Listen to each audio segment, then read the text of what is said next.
कृषी विज्ञान केंद्र बारामतीमध्ये सर्वात स्वागत. तर मी आज मधमाशी पालन याबद्दल तुम्हाला थोडक्यात माहिती देणार आहे.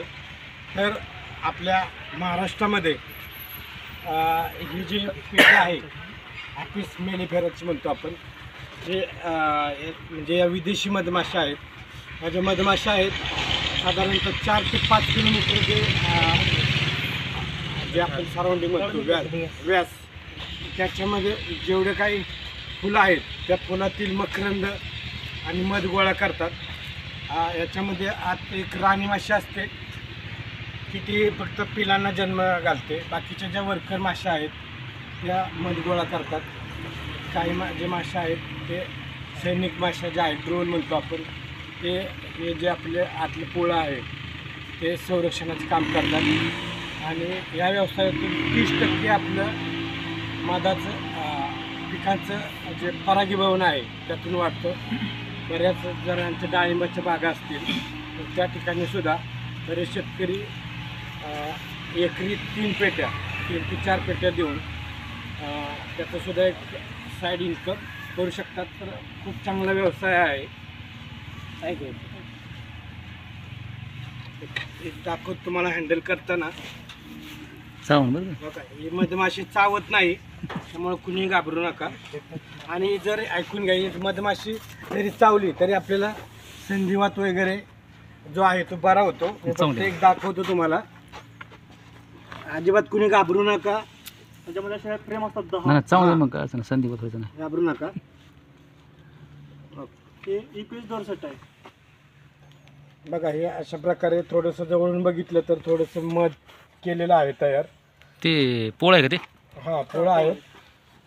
साधारणतः 7 ते 8 हे आहे याच्यामध्ये. पोळं कृत्रिम आहे का कसं बनवलेलं आहे ती मधमाशांनी? हा, कृत्रिम बनवलेलं आहे. ते एक प्रकारचे ज्या मधमाशा आहेत ह्या म्हणजे इंजिनियर आहेत, थोडक्यात सोशल वर्कचं काम करतात. खूप चांगला व्यवसाय आहे हा सुद्धा. तुम्ही शेतकरी करू शकता. ठीक आहे. आपल्या एसीबीसी स्कीमच्या अंडर सुद्धा आपलं हे करायचं. हां हा का?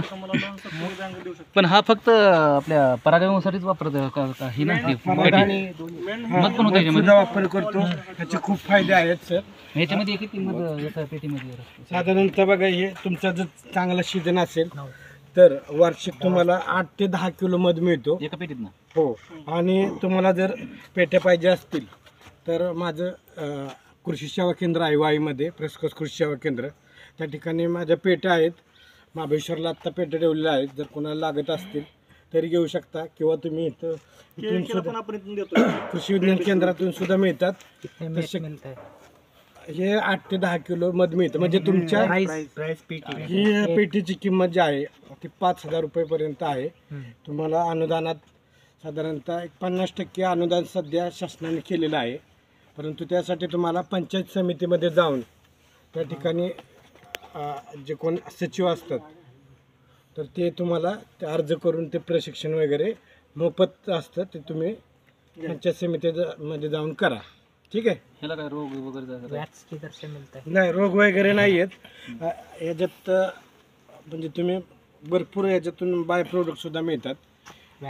वॅक्स मिळतं आहे, पण विनम म्हणजे विष म्हणतो, तर हे विषसुद्धा खूप महाग घेतलं जातं. आपल्याकडे अजून नाही चालू झालं, परंतु अदर स्टेटमध्ये उत्तर प्रदेश वगैरे सारखे त्या ठिकाणी हे विष बनवून लोक विकतात. हे यांना सोडायचं कधी? हे शक्यतो कसे सूर्यकिरण पुढं त्यांचं इथं गेट राहतं, त्यातून जाणं येणं चालूच असतं. जेव्हा जायचं तेव्हा जातात ते. समोर इथं गेट आहे. या ठिकाणी जे सूर्यकिरण आत पडले की त्या मधमाशा त्या सूर्यकिरण शोधत बाहेर जातात. आता बसवा सर, ठीक आहे.